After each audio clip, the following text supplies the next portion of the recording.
I'm John Herndon here with Tapspace Publications, and I've got Chad Floyd, percussion artist, composer, and associate professor of percussion at Campbellsville University in Kentucky with me to talk drum tuning. Thanks for being here with me, Chad. Hey, it's a pleasure to be here. I'm happy to be here. Great. So a little bit of backstory. The other week I was prepping a video to share on social media of your solo drum set piece, Hexyl, and thought that the drum set just sounded great.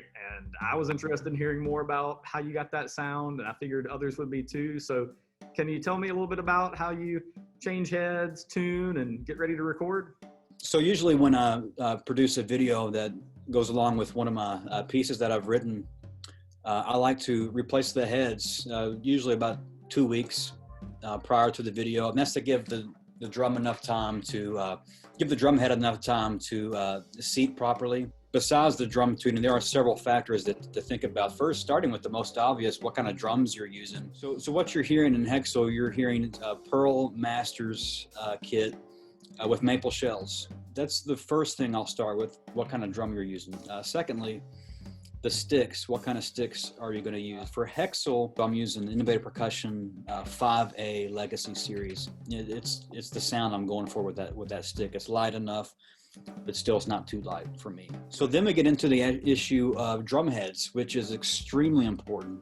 What kind of head are you going to put on your drums to give you the sound you're looking for?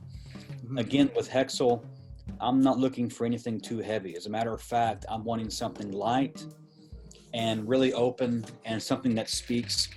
So for me, on those toms, I'm using the Remo Ambassador white suede.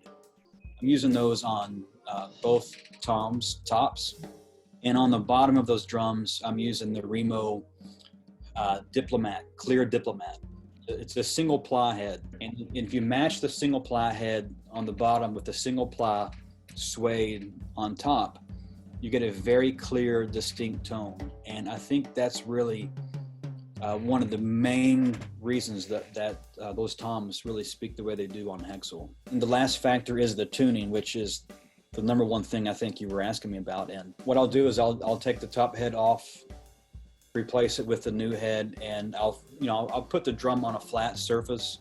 And what I'll do is I'll go around and put the new drum head on, and I'll go around first, and I'll just finger tighten everything first until I can't turn the tension rod anymore. That tells me that the drum is at least equal tension to that point. Next, I'll try to seat the head as best I can. I'll push down in the middle.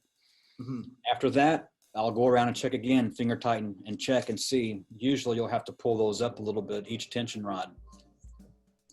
Next step, I'll actually take my hand here and press down over the tension rod on the rim, pressing down on the rim over each individual tension rod. As I'm pressing down over the tension rod, I'm finger tightening it again.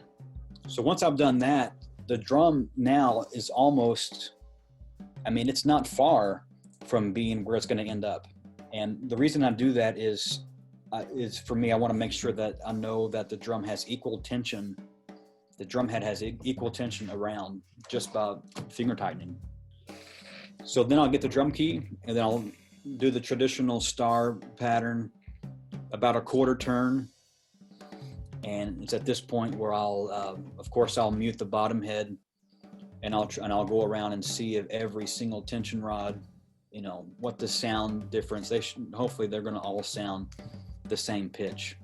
Now I'll do the same thing for each tom, and then I'll compare the pitches. Mm-hmm. If I have something, maybe it's a fourth, and I really want a third. Mm-hmm. For a particular piece, I may cheat a little bit on both sides. I may bring one up and bring one down just a little bit. Okay. To get that desired interval. And so going back to the top head, I'll get that in tune to itself. But then the bottom head, I'm actually going to tune that to the same pitch, because the top head and the bottom head are both single ply heads.